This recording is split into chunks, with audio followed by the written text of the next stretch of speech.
यदि मैं आपको कहूँ कि आपको 1 घंटा एक पागल इंसान के साथ बिताना है, तो क्या आप बिता सकते हो? तो चलिए शुरू करते हैं आज की कहानी ऐसे ही एक मेंटल असाइलम के साथ जो हवाई में है।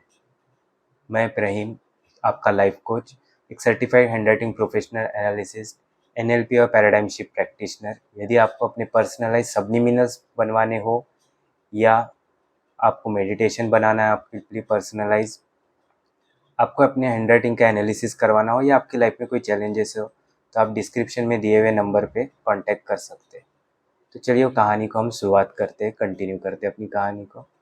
तो हवाई देश में एक ऐसा ही मेंटल असाइलम था जहाँ पे पूरे पागल लोग, एक क्रिमिनल टाइप के लोग थे और उनको संभालना बहुत ही मुश्किल का काम था। तो वहाँ के जो भी स्टाफ था वो भी उनको हैंडल करते करते करते धीरे धीरे वो भी ऐसे स्ट्रेस में आने लगे, तो वो भी आउट ऑफ कंट्रोल होने लगे, तो उनको भी कंट्रोल, उनकी भी हेल्थ इशू खराब होने लगी, उनको भी संभालना बहुत मुश्किल हो रहा था। अब वहाँ पे जो भी डॉक्टर आते हैं तो वो भी कुछ महीने रुक पाते और वहाँ से चले जाते। तो आखिरकार वहाँ की जो अथॉरिटी थी उन्होंने सोचा कि बस इस अस्पताल को हम अब आगे नहीं चला सकते, अब इसको बंद कर देना ही सबकी भलाई की बात रहेगी। तो तब आखिरी में उन्होंने डॉक्टर ह्यू लेन करके जो डॉक्टर थे उनकी अपॉइंटमेंट की। डॉक्टर ह्यू लेन वहाँ पे गए। जितना भी स्टाफ मेंबर था उनको भी लगा कि ये इंसान आएगा, घूमेगा फिरेगा, हमको ही चिल्लाएगा और खुद परेशान होकर 2 से 3 महीने में यहाँ से चले जाएगा। और डॉक्टर ह्यू लेन वहाँ पे गए और उन्होंने सबसे पहले जितने भी पेशेंट्स की फाइल हो उन सबको फाइल को बुला लिया, अपने टेबल पे रखवा दिया और सबको कहा कि चले जाओ आप यहाँ से। उन्होंने पेशेंट को देखा ही नहीं किसी। सब नर्स, जितने भी स्टाफ था वो सब कंफ्यूज हो गए कि ये इंसान क्या कर रहा है।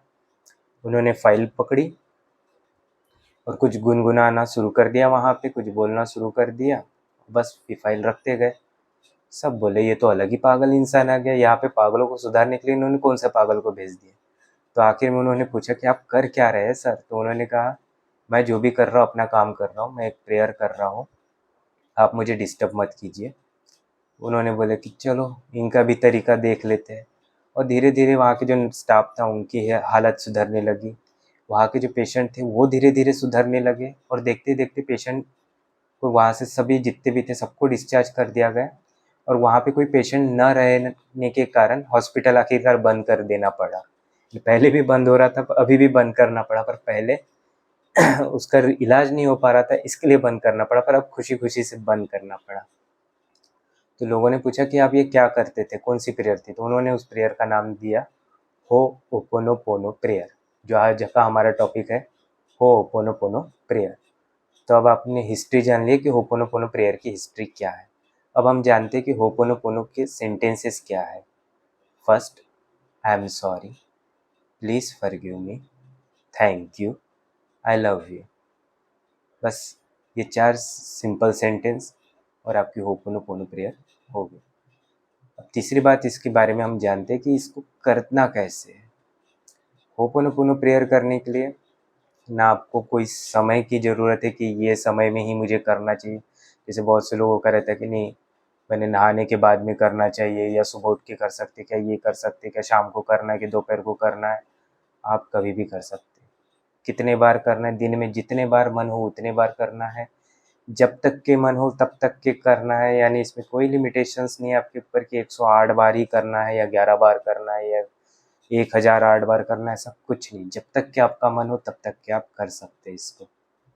किसी के लिए भी कर सकते हैं, किसी भी इंसान के लिए कर सकते हैं, किसी भी मटेरियल के लिए भी कर सकते हैं आप, अपने मोबाइल के लिए, गाड़ी के लिए, किसी के लिए भी, अपनी खुद की हेल्थ के लिए भी, किसी भी चीज़ के लिए आप ये प्रेयर कर सकते हैं।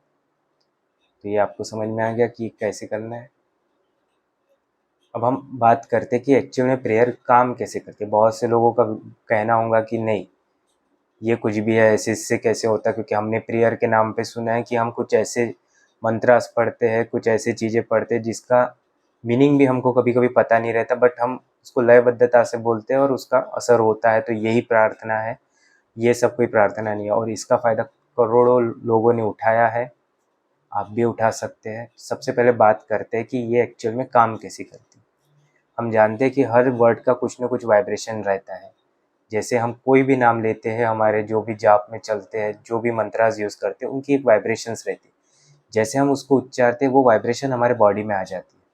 तो जब भी आप बोलोगे आई एम सॉरी, तो आपको फ़ील करना है कि हाँ, मैंने कुछ न कुछ गलत किया है, इस वजह से मैं माफ़ी माँगता हूँ। I am taking 100% responsibility.